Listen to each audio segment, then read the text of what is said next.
Allez, on y va pour cet exercice. On va s'ouvrir du coup notre style. Hop, ça c'est la correction. Nous, on est ici et on va vouloir du coup les placer comme ceci. Donc on va commencer par le premier. On va jusqu'à début de l'exercice. On va se faire un petit commentaire 1, d'accord? Nickel. Et on va viser du coup la classe compte 1. On va faire 2 points de point after, virgule, point compte 1, 2 points de point before. Hop et hop. Nickel. On ouvre nos accolades, on met content même s'il est vide. Hop, nickel. Et on va faire display table. Hop, clear boss. Hop, comme ça on est sûr de retrouver notre hauteur.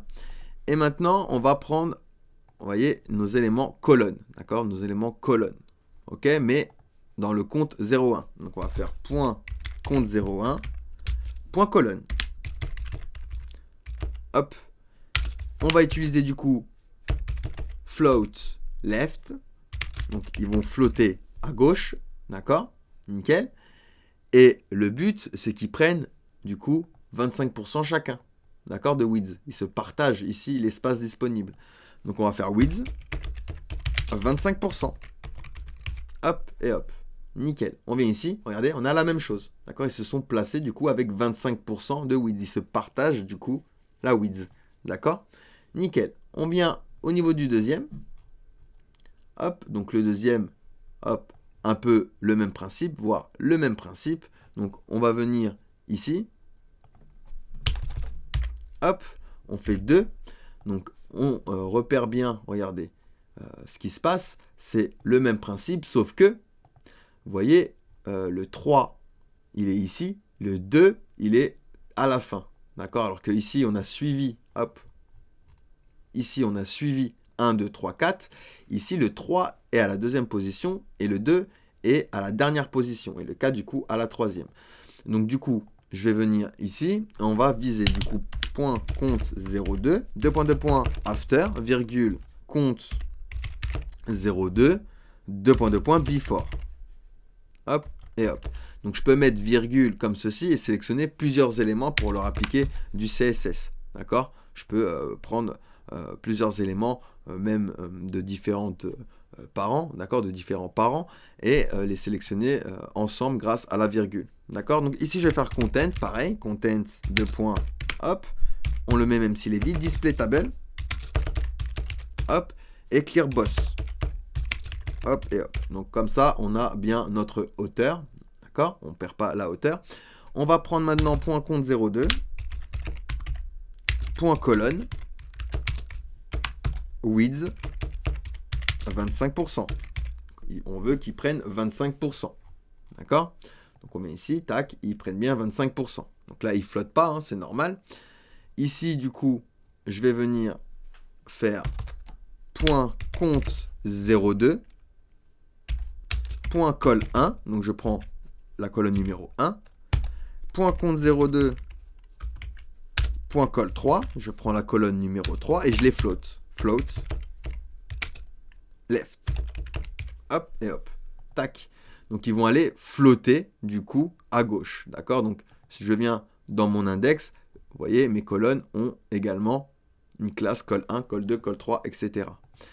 Donc nickel. Et du coup, maintenant, qu'est-ce qu'il faut que je fasse pour que ça se mette bien?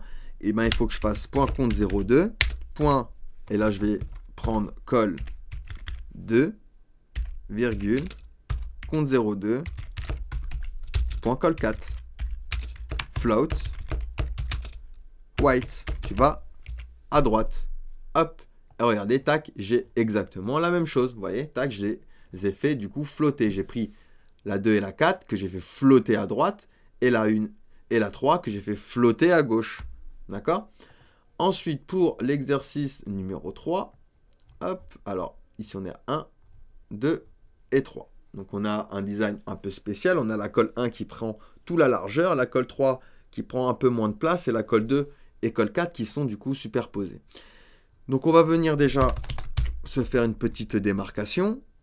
On va venir se prendre ceci, CTRL-C, je vais venir ici, CTRL-V, ici je vais juste changer le 0,2 par 0,3, d'accord, donc c'est pour garder la hauteur, hein, pour éviter le bug des floats. On va venir sur notre exercice. On est ici. Ok, nickel.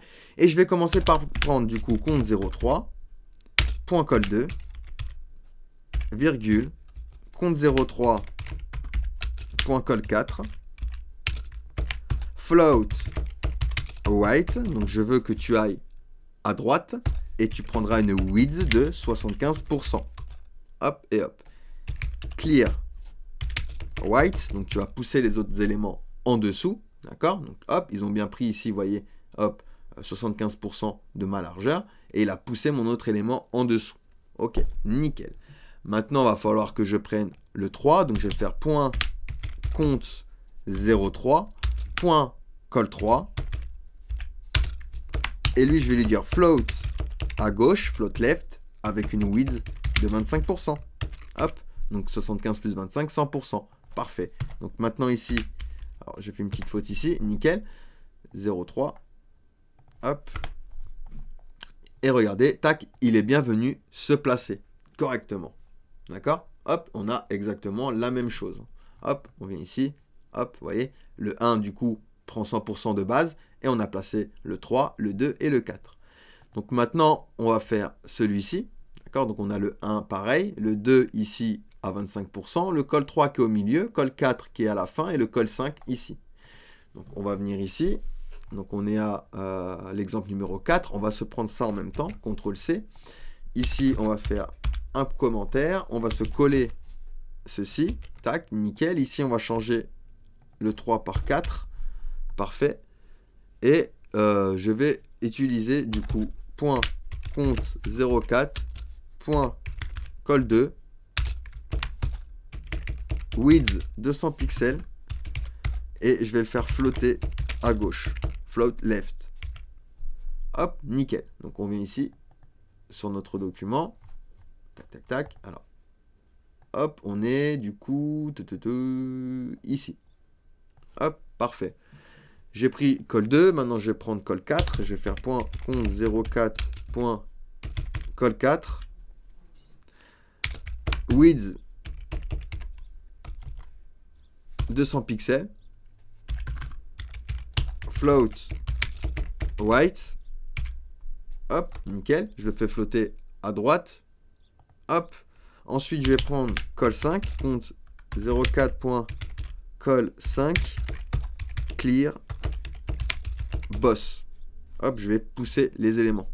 D'accord?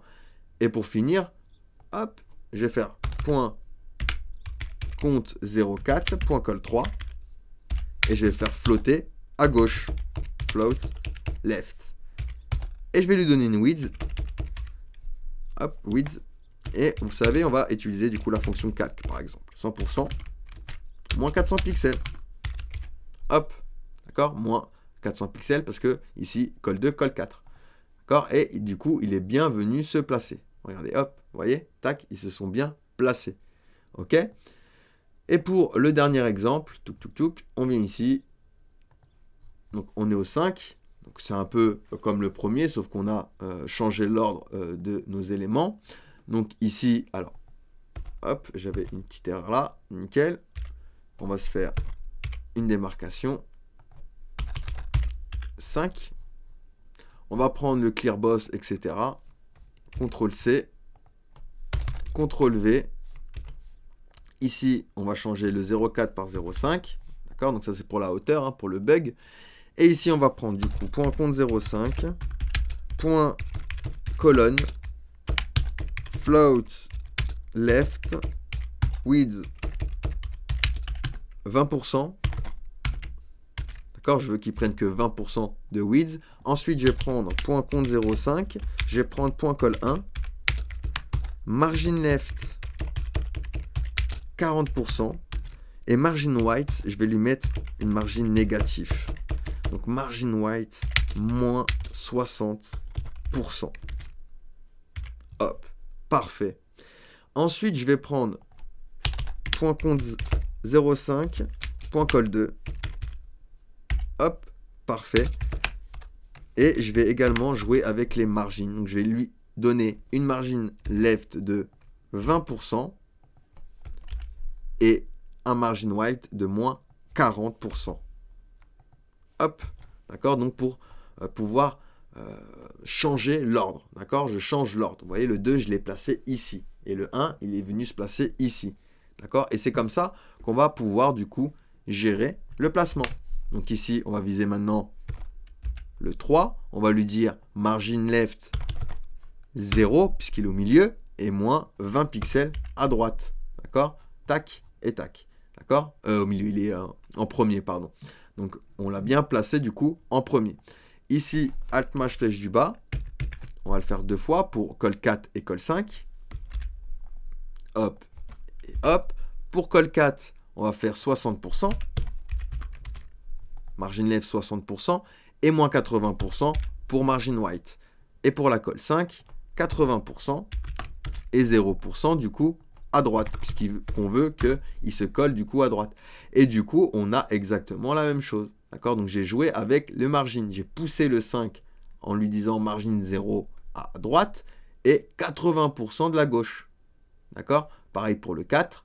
D'accord? Donc moins 80% de la droite et 60% de la gauche. Et c'est comme ça qu'on peut du coup changer le sens de nos éléments flottants. Donc voilà pour l'exercice des floats. Allez, on passe à la suite.